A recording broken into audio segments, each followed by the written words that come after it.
이 사진에 있는 지도를 주의 깊게 살펴보시기 바랍니다. 이 지도는 전 세계 문자의 기원을 일목요연하게 보여주는 중요한 자료로 지도상의 색깔은 각 문자의 발생지를 나타냅니다. 한반도가 빨간색으로 표시된 것을 보실 수 있는데요.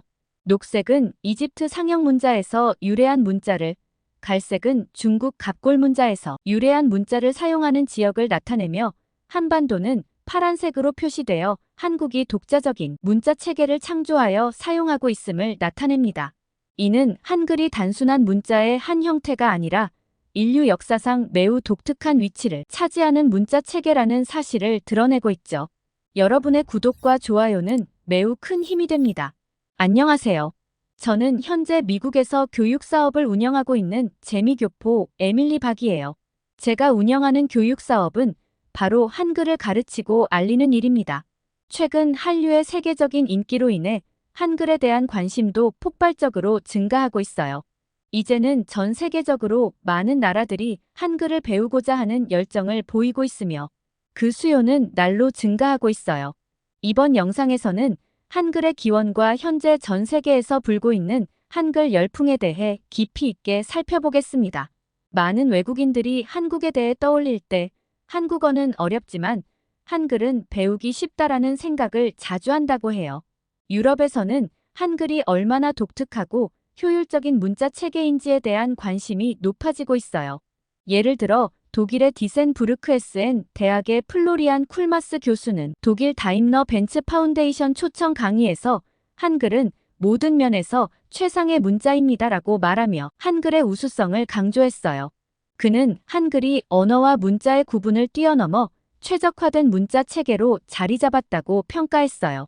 한글은 15세기 세종대왕에 의해 창제된 이후 한국의 문맹률을 거의 제로에 가깝게 낮추는 데 큰 역할을 했어요.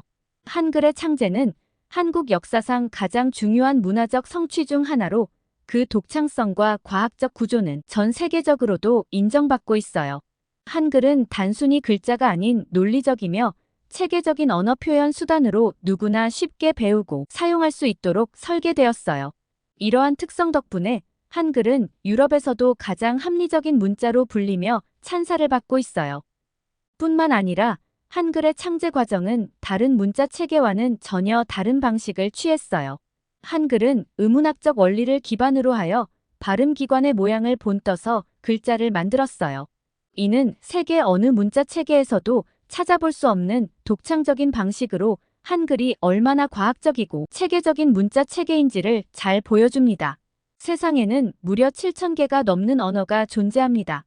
하지만 이들 언어를 표현하는 문자 체계는 매우 한정적입니다. 특히 알파벳 계열의 문자를 제외하면 전 세계에서 사용되는 글자는 단 17개에 불과합니다. 이 중에서 창조자가 명확히 알려진 문자는 단 하나 바로 한글입니다. 유럽을 비롯한 여러 나라에서는 대부분 유사한 글자 체계를 사용해요. 예를 들어 인도네시아와 베트남도 라틴 문자를 기반으로 한 알파벳을 사용합니다. 그러나 한국은 고유의 언어뿐만 아니라 이 언어를 표현하기 위한 독창적인 문자, 한글을 가진 유일한 민족입니다. 전 세계 언어학자들은 한글의 우수성을 높이 평가하며 인류 문명이 발전함에 따라 세계 공용 문자가 된다면 가장 적합한 문자는 한글일 것이라고 주장합니다. 그 이유는 한글이 체계적이고 과학적으로 설계된 문자이기 때문입니다. 많은 학자들이 한글이 유일하게 인간의 높은 지성과 체계적인 접근을 통해 창조된 문자이며 그 활용도가 매우 다양하고 광범위하다는 점을 강조합니다. 이로 인해 한글은 세계 최고의 문자로 자리매김하고 있습니다. 이 지점에서 잠시 제 개인적인 경험을 나누고자 합니다. 오늘날 한국에서는 이런 광경을 보기 힘들지만 제가 어렸을 때만 해도 신문에서 한자가 지배적이었어요. 한글은 지면에서 그저 부수적인 존재였고 대부분의 기사는 한자로 가득 채워져 있었어요. 그 시절에는 신문을 읽기 위해서는 한자를 많이 알아야 유식하다는 인식을 심어주는 사회적 분위기가 있었어요. 왜 한국 사람들은 이렇게 어려운 한자를 계속해서 사용하며 마치 그것이 유식함의 상징인 것처럼 행동했을까요? 이는 조선시대부터 이어져 온 전통과 한자를 사용함으로써 자신이 학문적으로 뛰어나다는 인식을 주고자 했던 사회적 압박에서 기인했어요. 한자는 오랜 시간 동안 지식인과 엘리트 계층의 상징으로 여겨졌습니다. 조선시대에는 과거 시험에서 한문이 필수였기 때문에 한자를 잘 알아야만 관직에 오를 수 있었죠. 이런 역사적 배경은 한글이 창제된 이후에도 오랫동안 이어졌어요. 심지어 한글이 만들어진 후에도 한글은 하층민과 여성들이나 사용하는 비공식 문자로 여겨지곤 했다고 합니다. 제가 어렸을 때는 이러한 분위기가 여전히 강하게 남아 있었어요. 신문이 그 대표적인 예였죠. 신문을 읽는다는 것은 지식을 쌓는 중요한 행위로 여겨졌고, 따라서 신문 지면에 한자가 가득하다는 것은 그 신문이 더욱 권위 있고 유식한 독자층을 겨냥하고 있다는 의미였어요. 하지만 한글이라는 훌륭한 문자가 있음에도 불구하고 왜 그렇게 복잡한 한자를 사용해야 했는지 도무지 이해할 수 없었어요. 한글은 누구나 쉽게 배울 수 있도록 설계된 문자였습니다. 하지만 그 당시 사람들은 한자를 많이 알아야만 유식하다는 사회적 인정을 받을 수 있었기 때문에 의도적으로 한자를 사용하는 경향이 있었습니다. 이러한 현상은 신문뿐만 아니라 일상생활에서도 볼 수 있었어요. 미국으로 이민을 오기 전 한국에서 사람들과 일할 때면 명함을 주고받곤 했습니다. 그 명함들 중 상당수가 한자로 가득 채워져 있었어요. 회사 이름, 성함, 직함 등 중요한 정보가 모두 한자로 적혀 있었고, 이러한 명함을 주고받는 것이 마치 자신의 학문적 깊이를 드러내는 척도인 것처럼 여겨졌어요. 솔직히 저는 한자를 잘 알지 못했기에 이러한 명함들을 보면서 상당한 불편함을 느꼈어요. 이는 한글이라는 훌륭한 문자 체계가 있음에도 불구하고 사회적 인정과 권위의 상징으로 한자가 여겨졌던 시절의 흔적이었어요. 도대체 여기가 한국인지 중국인지 헷갈릴 정도로 한자를 잔뜩 때려 넣은 명함들을 볼 때마다 저는 그저 잘난 척하려는 권위적인 시도로밖에 느껴지지 않았어요. 저는 한자를 잘 몰랐기 때문에 명함에 적힌 이력을 제대로 이해할 수 없었고, 상대방에게 직접 물어보려 했을 때도 이상한 시선을 받곤 했어요. 이러한 경험은 한두 번이 아니었지요. 당시의 사고방식은 명함에 한자를 많이 넣어야 유식해 보이고 박식한 사람으로 인식된다는 잘못된 믿음에 사로잡혀 있었어요. 오늘날에도 나이가 있으신 분들 중에는 글을 적거나 문자를 보낼 때 입력하기도 쉽지 않은 한자를 굳이 중간에 끼워 넣는 경우가 종종 있어요. 세계에서 가장 독창적이고 과학적인 문자로 인정받는 한글이 있음에도 불구하고 왜 자꾸만 한자를 사용하는지 이해하기 어려웠어요. 한글은 세종대왕이 모든 백성이 쉽게 배우고 쓸 수 있도록 창제한 문자입니다. 그러나 과거 한국의 지식인층과 사회에서 일정한 지위를 가지고 있던 사람들 대다수는 한자를 숭상하며 한글을 상대적으로 낮게 여기는 경향이 있었어요. 이러한 현상은 조선시대부터 깊이 뿌리내린 한자 중심의 교육과 문화에서 비롯된 것입니다. 조선시대에는 과거 시험에서 한문이 필수였고 관직에 오르기 위해서는 한자를 잘 알아야 했어요. 이로 인해 한자는 오랫동안 지식과 권위의 상징으로 자리 잡았으며 한자를 잘 모르면 무식하다는 인식이 사회 전반에 퍼지게 되었습니다. 이러한 분위기는 한글이 창제된 이후에도 계속 이어져 한자를 많이 사용하는 것이 지식인의 표상처럼 여겨졌어요. 그 결과 한국 사회는 한자에 깊이 물들게 되었고 한글의 진정한 가치를 제대로 인정받지 못하는 시기가 존재했어요. 하지만 이제는 가장 한국적인 것이 가장 세계적이다라는 말처럼 한글이 가진 진정한 가치와 우수성이 점점 더 부각되고 있어요. 혹시라도 이 영상을 보고 계신다면 한글을 더 유용하게 사용하시기를 바랍니다. 한자를 사용해야만 유식하고 폼나 보인다는 사고방식은 이제 반드시 버려야 할 때입니다. 다시 한글의 우수성으로 돌아가 보겠습니다. 재미있는 예시를 하나 들어보겠습니다. 사람들이 자신이 사용하는 문자로 일상과 감정을 표현하고 기록할 수 있는 나이의 평균값이 있습니다. 그리스 로마 문자는 초등학교 3학년 정도에야 비로소 일상적인 표현이 가능하고, 일본 문자는 한자 표기 덕분에 초등학교 4학년 정도에야 비슷한 수준에 도달합니다.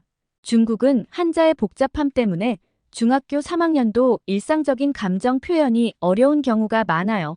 그러나 한글을 사용하는 한국의 경우 유치원이나 어린이집 2년차 아이들이 이미 일상적인 표현을 할 수 있을 정도로 문자 습득이 쉽고 빠릅니다. 이는 한글이 얼마나 체계적이고 논리적으로 설계되었는지를 보여주는 좋은 예입니다. 한글은 발음기관의 모양을 본떠 만들어졌기 때문에 학습자들이 직관적으로 글자의 의미를 이해할 수 있습니다. 또한 한글은 음소 문자로서 각 글자가 소리를 나타내기 때문에 글자를 배우는 과정에서 복잡한 규칙이나 예외를 외울 필요가 없어요. 이런 점에서 한글은 누구나 쉽게 배우고 빠르게 사용할 수 있는 문자 체계로서 다른 문자들과 비교해도 그 우수성이 두드러집니다. 사람은 누구나 감정을 가지고 있으며 이를 다양한 방식으로 표현하고 싶어 합니다. 한글은 그 감정을 가장 쉽게 그리고 가장 정확하게 표현할 수 있는 도구입니다. 한글을 사용하는 한국인들은 이러한 문자의 장점을 잘 알고 있으며 이제는 전 세계적으로도 그 가치를 인정받고 있어요. 그리스 로마 문자는 학습에 상당한 시간이 걸리는 것으로 잘 알려져 있습니다. 특히 그 문자 체계는 알파벳을 외우는 것뿐만 아니라 복잡한 문법과 발음 규칙을 익히는데 많은 시간을 필요로 합니다. 일본 문자는 그 복잡성이 한층 더 심화됩니다. 일본어를 배우기 위해서는 한자 히라가나 가타카나라는 세 가지 서로 다른 문자를 동시에 익혀야 하기 때문에 일본 학생들이 글을 배우는 시기가 점점 더 늦어지고 있어요. 중국의 한자에 대해서는 이런 말이 자주 나옵니다. 한자는 죽을 때까지 공부해도 그 모든 글자를 다 알 수 없다. 그만큼 한자의 양이 방대하고 복잡하다는 의미입니다. 이처럼 글자가 어렵다는 것은 필연적으로 문맹률을 높이는 결과를 초래합니다. 일본이 한때 경제대국이었고 여전히 경제력에서 강세를 보이지만 최근 들어 일본 학생들 사이에서 일본어 학습에 대한 관심이 감소하고 있다는 충격적인 사실이 보고되고 있어요. 이는 일본 정부에도 큰 골칫거리가 되고 있는데 이유는 일본어가 한자와 여러 복잡한 문자를 혼합해 사용하기 때문에 젊은 세대가 점점 더 이 복잡한 문자 체계를 거부하고 있기 때문입니다. 그렇다면 자칭 세계 2위의 경제대국으로 여겨지는 중국의 문맹률은 어느 정도일까요? 놀랍게도 중국의 문맹률은 약 50%에 이른다고 합니다. 이것도 공식적인 통계 자료에 기반한 수치이지만 중국의 방대한 인구를 감안하면 실제로 글을 제대로 사용하지 못하는 사람이 이보다 더 많을 가능성이 큽니다. 중국어의 한자는 약 3만 자가 넘지만 이 중에서 약 3천 자를 알아야 책을 읽는데 큰 지장이 없다고 해요. 그러나 이 3천 자를 외우고 그 의미를 이해하기 위해 사전을 찾아봐야 한다는 것은 보통 어려운 일이 아닙니다. 이러한 복잡성과 학습의 어려움은 중국 정부도 오래전부터 인식해왔었어요.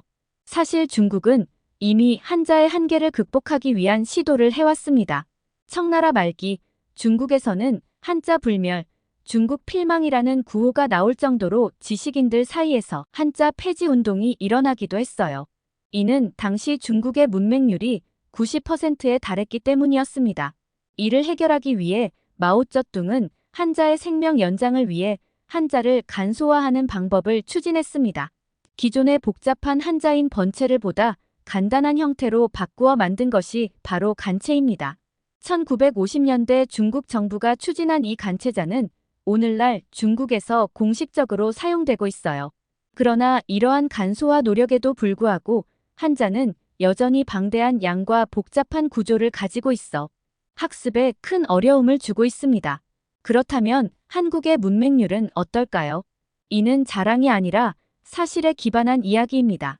한국의 문맹률은 0.5% 미만으로 세계에서 가장 낮은 수준을 자랑합니다. 물론 100%라는 표현이 더 강하게 들릴 수도 있지만 너무 과장된 것처럼 보일 수 있어 0.5%라고 말하는 것입니다. 그러나 솔직히 말해 한국에서는 글을 읽지 못하는 사람을 찾기가 거의 불가능하다고 해도 과언이 아닙니다. 이 점은 제가 한국인으로서 자랑하거나 국뽕에 빠져서 허풍을 떠는 것이 아니라 실제로도 입증된 사실이기에 자신 있게 말할 수 있어요. 한국을 방문해 보면 길에서 만나는 노숙자조차도 대부분 글을 읽을 수 있어요.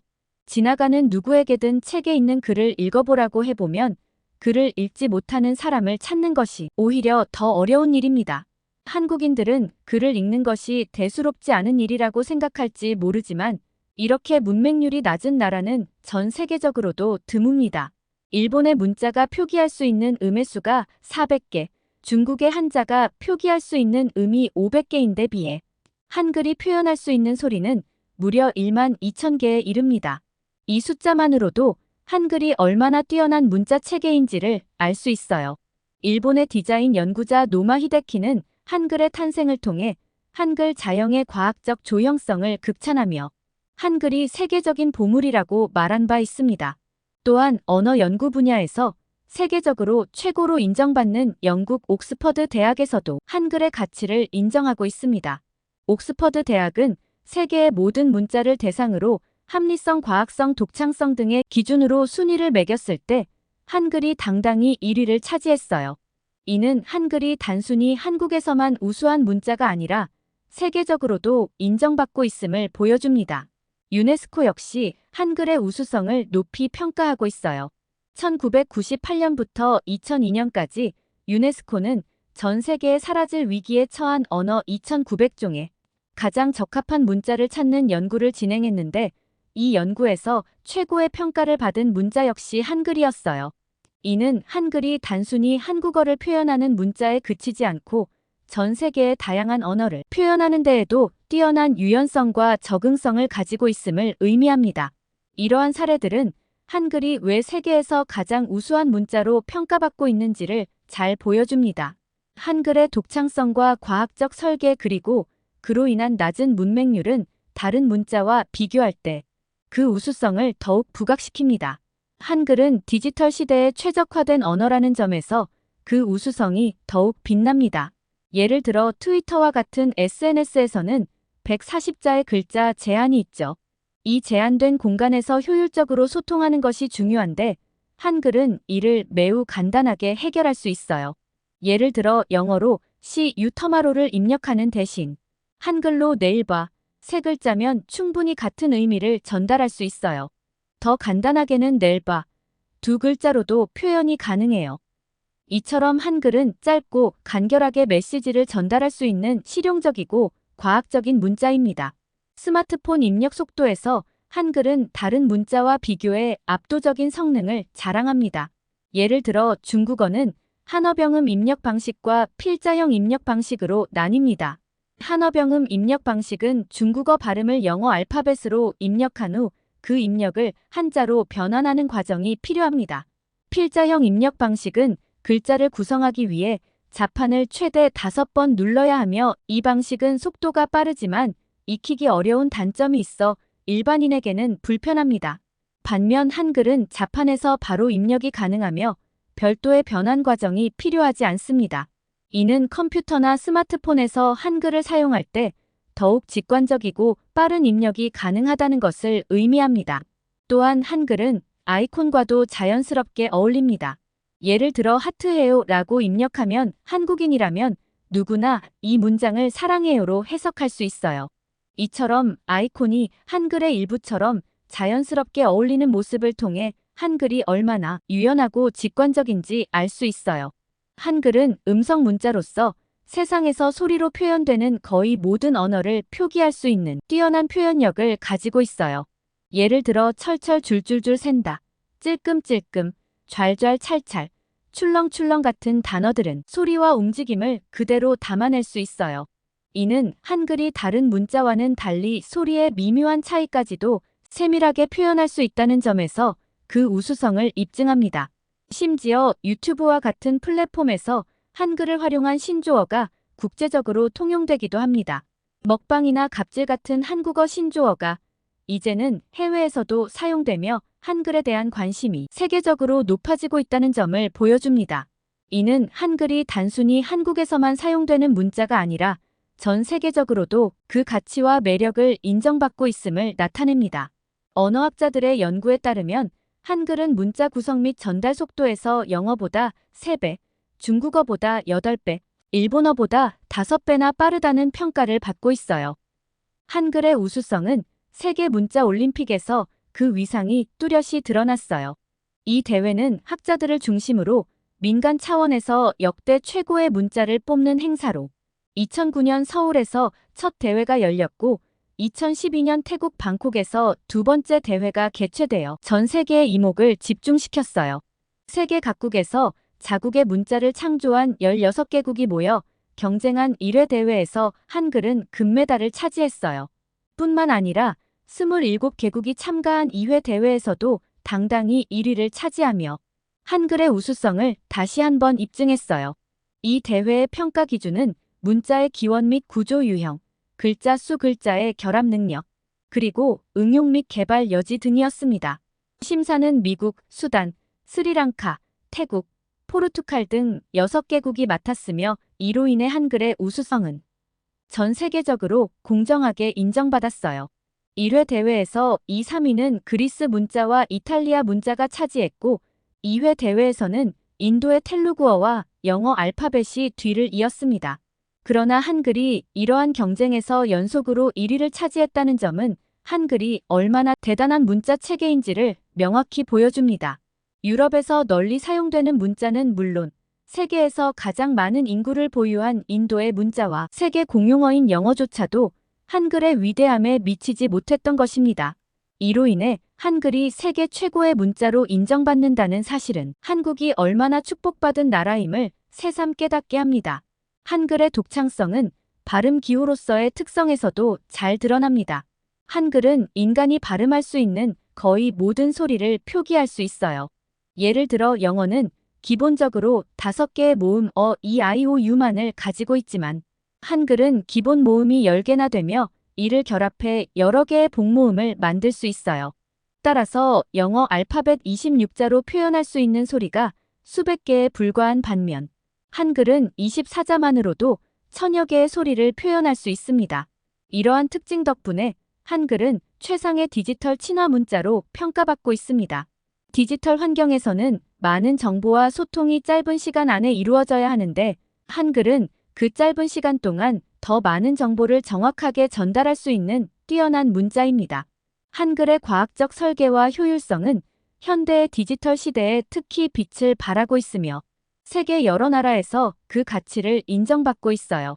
미국의 저명한 언어학자이자 시카고대 교수인 제임스 맥콜리는 1966년 미국 언어학회 기관지 랭거지에 다음과 같은 내용의 글을 발표했어요. 세계에서 가장 과학적이고 위대한 글자인 한글을 전 세계 언어학계가 찬양하고 한글날을 기념하는 것은 매우 당연하고 타당한 일이다. 한글은 세계에서 가장 우수한 문자다. 한글은 신이 인류에게 내린 가장 위대한 선물이다. 한글의 뛰어난 단순성과 편의성은 감탄할 만하다. 한글은 궁극적으로 한국인들 모두에게 최고의 글자로 인정되든 되지 않든 간에 인류가 이룩한 위대한 업적의 하나로 자리매김된다는 것에는 의심의 여지가 없다. 이 말들은 한국인이 자국의 문자를 자랑하려고 한 발언이 아닙니다. 이는 전 세계 공용어를 사용하는 세계 최강대국인 미국의 저명한 교수가 한 말로 객관적으로 한글이 얼마나 우수한지를 잘 보여주는 사례입니다. 또한 독일 학생들 사이에서는 일주일 만에 한글을 깨우치는 것이 일반적입니다. 그들은 한글을 사용해 독일어를 비밀스럽게 주고받으며 한국어는 어렵지만 한글은 배우기 쉽고 매력적이어서 많은 학생들이 한글을 배우고 있다고 합니다. 이는 한글이 단순한 문자 이상의 매력을 가지고 있음을 의미합니다. 결론적으로 세계의 언어학자들이 내린 한글에 대한 정의는 다음과 같습니다. 한글은 소리를 내는 발성기관의 모양을 본떠 만든 최초의 문자로 누구나 쉽게 익혀 편리하게 사용할 수 있습니다. 몇 시간만 공부해도 자음과 모음을 조합해 글자를 만들 수 있으며 20여 개의 글자로 구성되어 있어 컴퓨터나 스마트폰에서 입력하기가 쉽습니다. 이러한 특성 덕분에 한글은 오늘날 스마트폰과 PC를 가장 많이 사용하는 디지털 시대에서 가장 디지털화된 문자로 평가받고 있습니다. 저는 세계 유수의 언어학자들이 한글에 대해 이토록 치밀하게 분석하고 그 우수성을 극찬하는 내용을 접하면서 자긍심이 커졌어요. 많은 언어들이 그 탄생 연도와 발명자를 정확히 알 수 없는 상황에서 한글은 그 발명 시기와 창제자가 명확히 밝혀진 유일한 문자입니다. 한국인들은 한글을 일상적으로 사용하기 때문에 그 대단함을 간과하는 경우가 많습니다. 하지만 전 세계 언어학자들이 한글에 대해 찬사를 아끼지 않는 모습을 보며 한글을 창조한 세종대왕께 깊은 감사의 마음을 느끼지 않을 수 없습니다. 유네스코가 세종대왕 문맹 퇴치상을 제정해 수여하는 것만 봐도 한글의 창제가 얼마나 대단한 일인지 알 수 있어요. 15세기 당시 조선에서 모든 백성들에게 글자를 가르친다는 것은 시대 상황에 걸맞지 않은 혁신적인 일이었어요. 동서양을 막론하고 그 시기에 대부분 사람들은 글을 읽을 줄 몰랐으며 글을 읽을 필요성조차 느끼지 않았어요. 게다가 많은 통치자들은 글자라는 중요한 정치 수단을 일반인들에게 부여하는 것이 위험하다고 여겼어요. 이런 시대에 세종대왕 같은 민주적인 통치자가 있던 한국은 신의 축복을 받은 나라였다고 생각합니다. 그 당시 세종대왕은 백성들이 쉽게 배우고 사용할 수 있는 한글을 창제하여 조선 사회의 문맹률을 획기적으로 낮추는 데 기여했어요. 이는 단순히 문자 체계를 제공한 것 이상의 의미를 가지며 사람들에게 새로운 지식과 문화를 접할 수 있는 기회를 제공한 것입니다. 저는 앞으로 한글 보급과 한글 교육 사업에 더욱 자긍심과 열의를 가지고 임할 것입니다. 미국 교포 생활을 하는 저에게도 먹고 사는 문제는 물론 중요합니다. 하지만 이제는 한국을 세계 사람들에게 더 널리 알리고 한글의 위대함을 전파하는 명분을 가지고 사업을 해야 한다고 느낍니다. 오래전만 해도 미국에서는 한글을 거의 주목하지 않았어요. 그러나 지금은 상황이 180도 달라졌어요.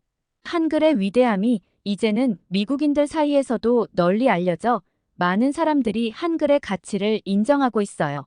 이러한 변화는 한글의 과학적이고 실용적인 특성이 전 세계적으로 인정받고 있음을 보여줍니다. 한글은 단순한 문자가 아닌 세계의 많은 사람들에게 새로운 가능성을 열어주는 도구로 자리 잡고 있어요. 저는 앞으로도 이 자긍심을 바탕으로 한글의 보급과 교육에 힘써 나가고 싶어요.